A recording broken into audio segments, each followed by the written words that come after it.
Olá, estamos chegando com o Boletim Legislativo com as notícias da Câmara e da nossa cidade. Muito boa tarde para você. Vereadores aprovam um projeto de lei que prevê sanções administrativas para quem for flagrado consumindo drogas ilícitas nos espaços públicos do município. Carga tributária, brasileiros já pagaram mais de 2 trilhões e 400 bilhões de reais em impostos esse ano. E ainda, STF confirma que não é necessário advogado para pedir pensão alimentícia. E o Boletim Legislativo de hoje começa com as informações sobre um projeto de lei aprovado pelos vereadores que autoriza a Prefeitura a instituir o SUS Animal. Para isso, ela poderá firmar parcerias com clínicas e entidades de proteção. Cada um deles tem uma história diferente. Na maior parte dos casos, foram vítimas de maus tratos ou abandono. Agora, com a Poliana, vivem em segurança. Aqui são 18 cães. Mas, por meio de uma ONG, ela dá assistência para mais de 200 animais. Um trabalho nobre, mas com custos cada vez mais altos, principalmente quando eles precisam de assistência veterinária. É uma luta, a gente vai fazendo assim, vai divulgando, tem gente que doa um saco de ração, uma vacina, uma castração, e a gente vai fazendo assim. Geralmente a gente monta as rifas, por exemplo, para algo específico, é tudo muito organizado. Essa rifa que a gente vai lançar é para pagar a clínica, que está em X valor, pelo menos a metade. Aí a gente arrecadou aquele valor e manda para a clínica. O atendimento veterinário público pode se tornar uma realidade em breve na cidade.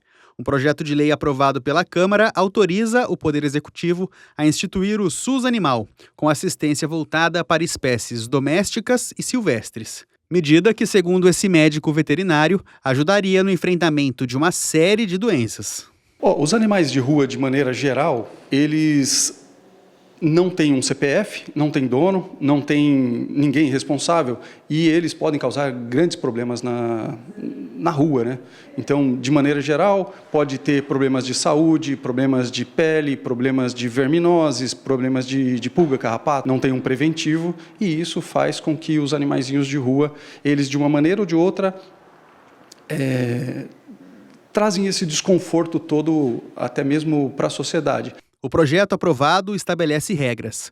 O serviço poderá ser prestado por órgãos e instituições públicas municipais e por fundações mantidas pelo poder público. Além disso, a iniciativa privada também será autorizada a atuar na área em caráter complementar. Na proposta estão previstos serviços como consultas, tratamentos, castrações e cirurgias. O cuidado com a saúde e o bem-estar é essencial para a qualidade de vida dos animais. Por isso, o acesso a serviços de saúde é tão importante. A prevenção de doenças pode ajudar, por exemplo, no fortalecimento de vínculos. As famílias, às vezes, a gente vê que um protetor ou outro, uma ONG, um ativista, doa uma consulta. Doa uma consulta, mas o animal não chega aqui porque ele não tem dinheiro do transporte para chegar aqui. Então, assim, tem gente que é muito carente, né? Muito carente. Então, a ajuda pública, nesse caso, poderia ser muito útil. Olha, as políticas públicas, elas podem contribuir muito para a parte de fomento aí da ajuda animal. Então, dá para a gente cuidar muito melhor dos animaizinhos, fazendo uma ação mais integrada, população, política e hospitais públicos, os hospitais que já têm. A matéria ainda elenca diretrizes do sistema, entre eles a universalidade de acesso aos serviços, a assistência integral com ações preventivas, a preservação física e moral dos animais e o direito à informação dos tutores responsáveis. Quem conhece de perto a realidade da falta de assistência garante que políticas públicas podem fazer a diferença. Ajudaria muito, tanto nas castração como nas emergências, e com as ONGs também ajudaria, porque as ONGs a gente não tem nada gratuito. Temos parceiros que nos ajudam, né? Que faz um valor mais em conta, que parcela para a gente, mas ainda assim é pago. E as ONGs estão super lotadas. E ainda a gente continua resgatando. E um outro projeto aprovado pela Câmara prevê sanções administrativas para pessoas flagradas em locais públicos da cidade usando drogas ilícitas. Os detalhes a gente confere agora na reportagem. Olinda Lourenço, moradora da região central, tem lidado com um problema recorrente: o uso de drogas em frente à residência. Eu peguei essa semana um rapaz, tipo 4h30 da manhã, ele estava bem aqui do lado do meu portão, né? Eu vi ele fazendo o que não pode fazer, que é ilícito. Eu acendi a luz, ele foi embora, mas eu ia falar com ele. Para ajudar a resolver o problema, a Câmara Municipal aprovou um projeto de lei que torna infração administrativa o uso, guarda, aquisição ou transporte de drogas ilícitas nos espaços públicos da cidade. De acordo com o texto, a nova legislação inclui locais como ruas, calçadas, praças, áreas verdes e esportivas, pátios e estacionamentos conectados a vias públicas. Esse tipo de legislação, de transformar essa conduta numa infração administrativa, isso já vem acontecendo em muitos países do mundo. E São José dos Campos, como uma cidade do seu tempo histórico, também vai nesse mesmo sentido e demonstra que o Estado brasileiro e o município de São José dos Campos não estimulam o consumo de droga. Pelo contrário, desestimulam, punindo a pessoa que faz uso em local público. Então, se a pessoa quer fazer uso de uma substância entorpecente, que faça em um ambiente privado,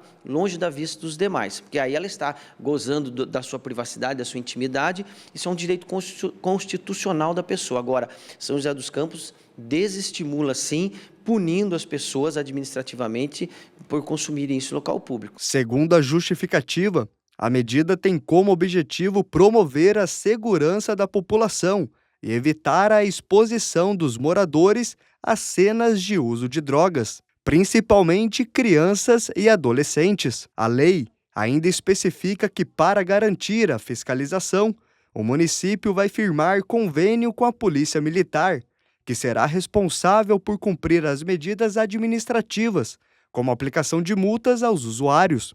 Justamente a Polícia Militar, a Guarda Municipal, que vai fazer esse enfrentamento, né? que está nas ruas, que está fazendo um policiamento preventivo e que, porventura, vai encontrar as pessoas nessa condição, né? De pessoas que estão portando droga para consumo próprio. Então, nada mais correto e necessário do que legislar e atribuir essa função de fiscalização e aplicação de multa às forças de segurança pública que estão nas ruas. A dependência química é um problema de saúde pública. No Brasil, o SUS registra, em média, 400 mil atendimentos por ano relacionados ao uso de drogas e álcool. Por isso, além da parte punitiva, a lei vai atuar também na recuperação das pessoas, com o encaminhamento dos pacientes para tratamentos. Em São José, esse atendimento é feito pelo CAPS, que oferece o atendimento de forma humanizada e gratuita. Aí tem uma equipe multidisciplinar, não só com psiquiatra, com assistente social, terapeuta ocupacional, educador físico, psicólogo, enfim, toda uma equipe que vai discutir o problema daquele paciente, fazer um plano terapêutico, né? E esse plano terapêutico não envolve só medicação, envolve mudanças no estilo de vida e uma série de atitudes que podem ser feitas por aquele paciente para que ele mude e saia desse círculo vicioso que é a dependência química. Davi Lima ainda afirma que a prevenção ao uso de drogas é o melhor caminho para diminuir os impactos na segurança pública. Essa pessoa gera uma série de problemas para o corpo e para a mente dela e, eventualmente, algumas dessas pessoas podem até, eventualmente, cometer pequenos delitos e crimes e isso gerar uma repercussão para a sociedade, porque você pode, às vezes, estar num semáforo, pode estar em algum local e a pessoa usou alguma droga e acontecer alguma coisa porque aquela pessoa está intoxicada e é um dependente químico. Então, a gente precisa de ter um olhar diferenciado para esses pacientes, para cuidar dessas pessoas e para que, de certa maneira, a gente, como sociedade, avance e melhore nesse sentido. Com a aprovação da lei, a expectativa da dona Olinda é que a situação da segurança na cidade melhore, para viver com mais qualidade de vida e, principalmente, tranquilidade. O poder público que tem que resolver. Está na hora, chegou, acabou. Tem que acabar. E a quantidade de contratos de consórcio no Brasil registrou crescimento de 25% em 2023, na comparação com o ano anterior. Os dados são da Associação Brasileira, que representa as administradoras. E entre os motivos que explicam essa alta estão a escolha da modalidade para guardar dinheiro e os custos mais atrativos para a compra de bens. Há 1 ano e meio, o Giovanni foi contemplado em um consórcio. O resultado? Conseguiu comprar o carro zero que estava de olho. Já estava esperando o momento certo, onde eu consegui fazer o quê? Juntar um dinheiro para dar o lance e também, sim, foi muito tranquilo. Fui contemplado, fui à concessionária e tudo assim resolvido muito tranquilamente, porque a concessionária também já tem esse hábito de receber cartas de crédito, então não teve burocracia nenhuma e foi muito bem recebido lá. E o consórcio é algo que entrou de vez na vida dos brasileiros. Segundo dados da Associação Brasileira de Administradoras de Consórcios, a adesão aos consórcios bateu o recorde. Isso porque em 2023 foram mais de 316 bilhões de reais movimentados por esta modalidade. Um aumento de mais de 25% em relação ao ano de 2022. O consórcio serve como uma linha de crédito frente ao financiamento, que é o mais comum, né? E aí, como ele é muito mais barato do que um financiamento, as pessoas hoje entendem mais o consórcio, ouvem falar mais do consórcio, estão entendendo que é mais barato, acabam fazendo. Então, a soma disso, né, fez com que o volume de vendas aumentasse muito. Ainda segundo o especialista, para muitas pessoas o consórcio é uma alternativa para evitar juros mais altos do financiamento. Frente a formatos convencionais, onde os custos ficam mais altos, quando você faz um financiamento, né, geralmente o pessoal fala, a turma faz para 30 anos, você vai pagar mais ou menos ali 3 vezes o imóvel, né? Então, quando você faz um consórcio, você vai pagar uma taxa, vou falar uma média, tá? Cada companhia tem uma taxa, mas uma média muito razoável. Você vai pagar 20% do custo. Então, para 1 milhão que você toma de crédito, ao invés de pagar 3 milhões, você paga 1 milhão e 200. Para o Giovanni, a ideia de fazer o consórcio serviu até como uma espécie de poupança. Garantiu acesso a uma quantia que, segundo ele, dificilmente guardaria. Isso daí é uma das principais vantagens, nessa parte de você ser meio que forçado a guardar o dinheiro, ter esse compromisso de ir pagando o consórcio, com essa coisa de ser contemplado e conseguir adquirir aquele seu bem desejado. E os tipos de consórcio que mais chamaram a atenção dos brasileiros foram os de veículos e imóveis. Essas categorias tiveram um maior número de adesões no último ano, realidade que foi sentida nessa concessionária de veículos. Segundo o gerente, muitos consumidores enxergam na modalidade condições mais vantajosas. Desde a pandemia, deu um boom, né, no consórcio. A vantagem é que o consórcio ele só cobra a taxa administrativa. O banco ele não cobra juros, ele cobra somente uma taxa de administração do seu dinheiro. Mas é preciso planejamento e cuidado na hora de decidir por um consórcio. A parcela ela tem que ser do tamanho do qual ela não vai te tirar o sono. Então, o que significa isso? Joel, eu ganho 4 mil reais. Cara, eu estou gastando 2 mil aqui em tal lugar, estou gastando mais 1.000 em tal lugar, e está me sobrando mais 1.000 reais. De repente, você pode organizar, de fazer uma parcela de até 1.000 reais para encaixar no teu orçamento de um modo que não te comprometa, para que você não tenha que eventualmente parar de pagar disso em qualquer coisa, né? E que aquilo fique saudável no teu planejamento financeiro. Você vai guardar o seu dinheiro através do consórcio. Também cabe às administradoras a explicação clara e objetiva sobre as cotas. Esse é um grupo de pessoas que vão pagar uma parcela em comum, tá? Todos os meses. E aí, sempre que as pessoas pagam a parcela, juntam um montante de dinheiro para esse grupo. Esse montante de dinheiro, por exemplo, vamos supor que eu contratei um consórcio de 100 mil reais imobiliário, né? Todo mundo pagou a parcela dessa cooperativa, juntou 100 mil reais. Ele vai pegar um membro desse grupo e vai entregar o dinheiro para um membro desse grupo. E o critério para isso acontecer é um sorteio. E esse sorteio acontece num evento chamado Assembleia, que acontece uma vez por mês. Seja na sorte ou na paciência, o consórcio tem se mostrado um caminho para muitos que sonham com um carro, imóvel ou investimento. Consegue economizar um pouco? Legal, consegue, mas com isso você tem que ter um planejamento e também um pouquinho de paciência para poder fazer um bom negócio com o consórcio. A gente segue falando de economia. Os brasileiros já pagaram esse ano mais de 2 trilhões e 500 bilhões de reais em impostos. Além de pesar, claro, no bolso da população que ganha menos, A carga tributária no Brasil é vista como um entrave para o crescimento da economia. Esse é o assunto do Boletim Entrevista de hoje.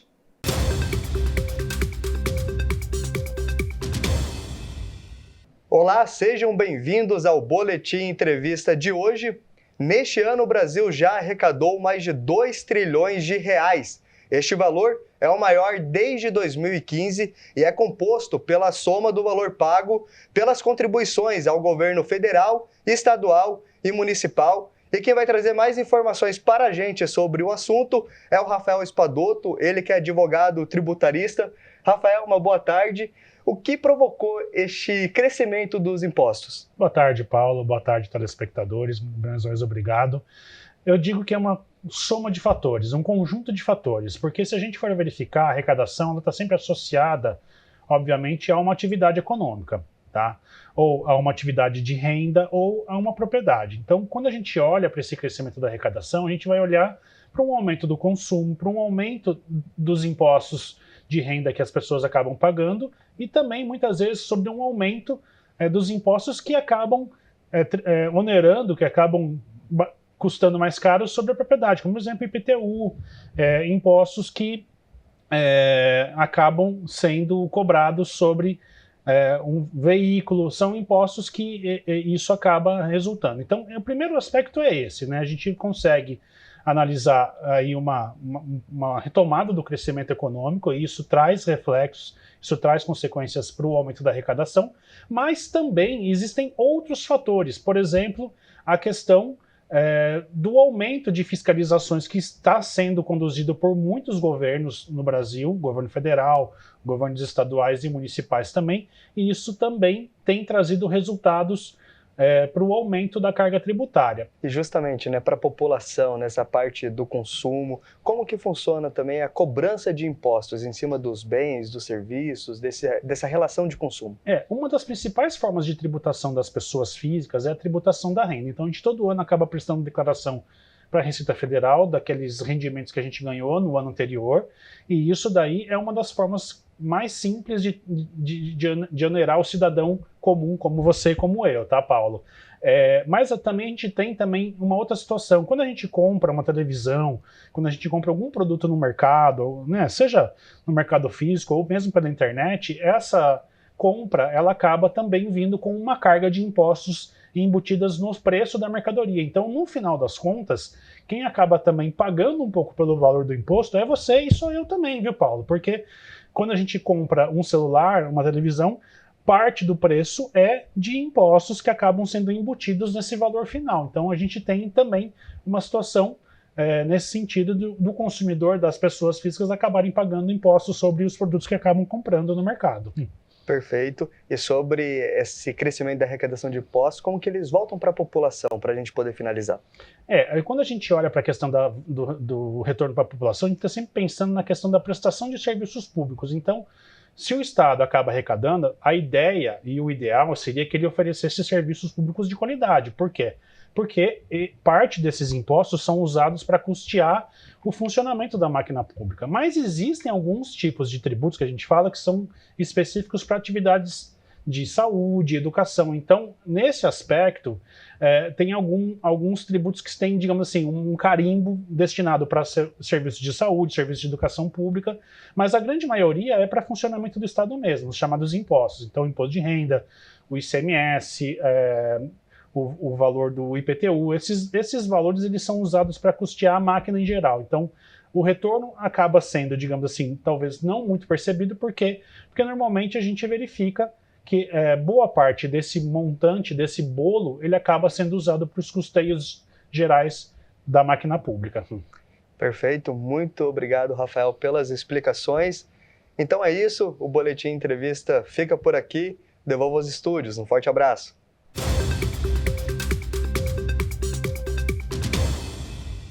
E se você está em busca de uma oportunidade no mercado de trabalho, PAT aqui de São José está com vagas abertas. A gente confere os cargos agora na agenda de serviço.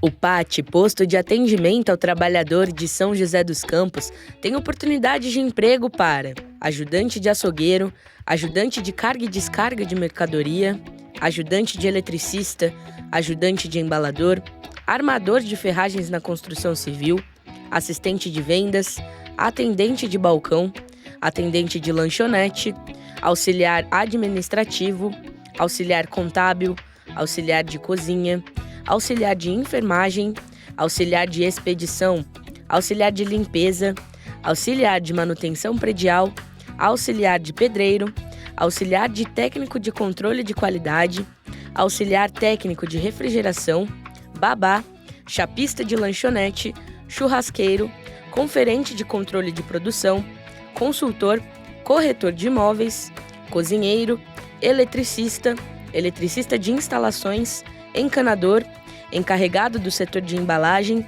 fiscal de prevenção de perdas, frentista, gerocíter, instalador hidráulico, instalador reparador de linhas telefônicas e telegráficas, manicure e pedicure, mecânico de manutenção de caminhão a diesel, mecânico de manutenção de empilhadeiras, mecânico de refrigeração, motorista de caminhão, operador de caixa, operador de teleatendimento, operador de torno automático, pedreiro, promotor de vendas, recepcionista atendente, repositor em supermercados, representante comercial autônomo, serralheiro, serralheiro industrial, servente de obras, técnico de manutenção elétrica, técnico de operação eletrotécnica, técnico em segurança do trabalho, trabalhador de serviços de limpeza e conservação de áreas públicas, tratorista operador de roçadeira, vendedor interno, vendedor porta a porta e vendedor pracista. E ainda há vagas para pessoa com deficiência no cargo de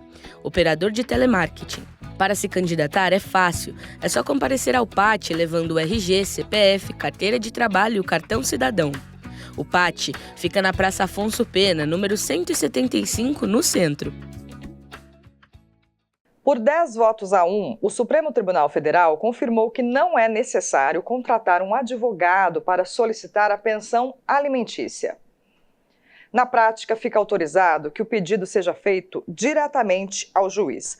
O repórter João Delfino vai nos ajudar a entender essa decisão. Oi, João, boa tarde para você. Já existia essa previsão legal, o que muda agora?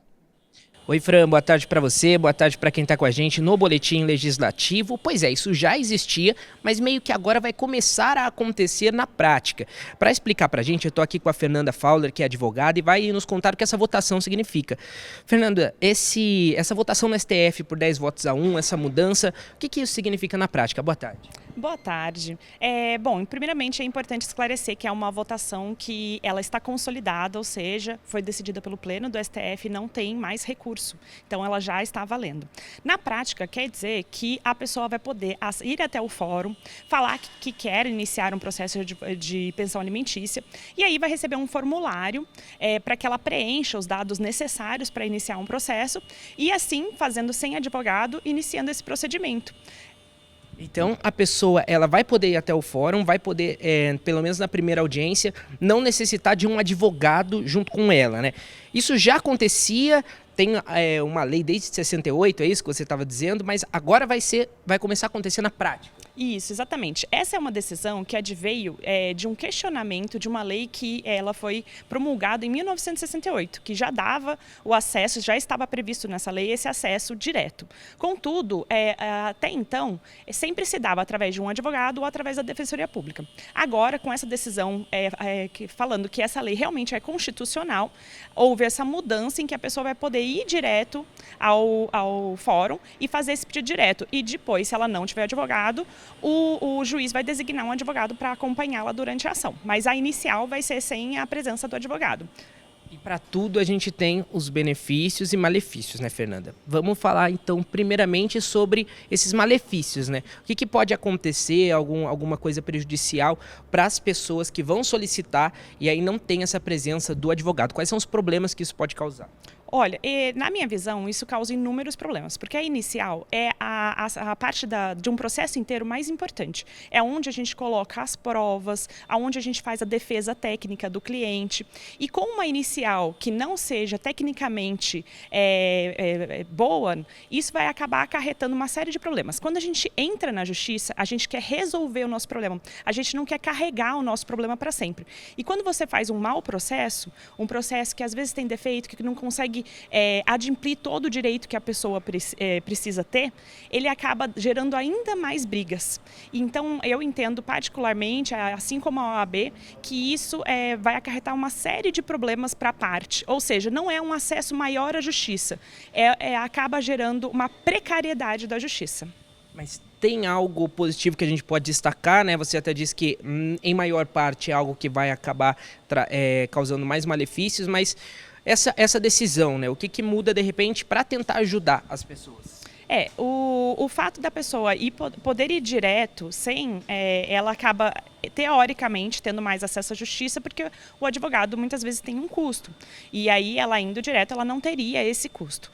Contudo, às vezes uma coisa que parece uma solução neste momento que é melhor, a longo prazo torna-se pior, à medida que ela vai ter o seu direito precarizado, diminuído, sem ter ali o que a gente chama de direito à defesa técnica, que todo mundo tem. Então, às vezes é melhor fazer bem feito uma única vez do que fazer mal feito. Perfeito, Fernando. Obrigado pelas suas informações, pra gente aqui no Boletim Legislativo. Informações importantes dessa mudança, né, Fran? Volto com você aí no estúdio. Maravilha, João. Muito obrigada, viu, pelas informações. Bom trabalho para você. E nosso assunto agora é bem-estar. A menopausa é um período importante, né, de mudanças físicas e emocionais na vida da mulher. Um processo cheio de desafios e, por isso, o quadro Pílulas de Saúde de hoje tem dicas que podem ajudar a passar por essa fase com mais tranquilidade.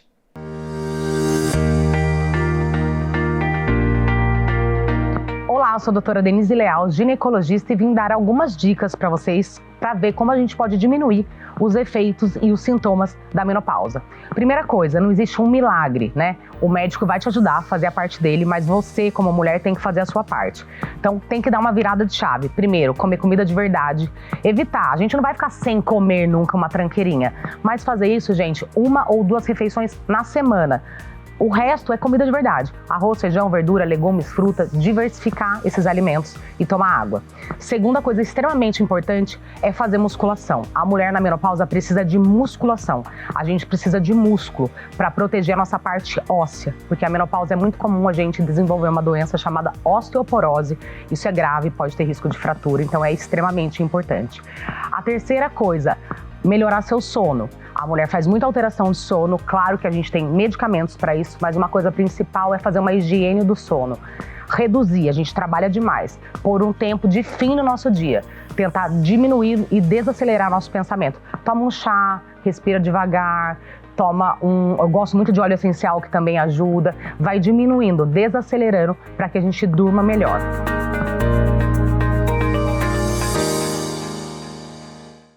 Vamos saber como ficam as temperaturas na tarde desta terça-feira e também amanhã. É hora da previsão. Nesta terça-feira, o dia amanhece nublado e com possibilidade de garoa no período da tarde. A máxima esperada é de 21 e a mínima de 15. Para amanhã, quarta-feira, o sol volta a aparecer com muitas nuvens no céu. A chance de pancadas de chuva na parte da tarde. A máxima será de 26 e a mínima de 12. O Boletim Legislativo de hoje termina aqui. Agradeço a sua companhia e te convido a seguir as nossas redes sociais. TV Câmara SJC. A gente volta a se encontrar amanhã. Até lá!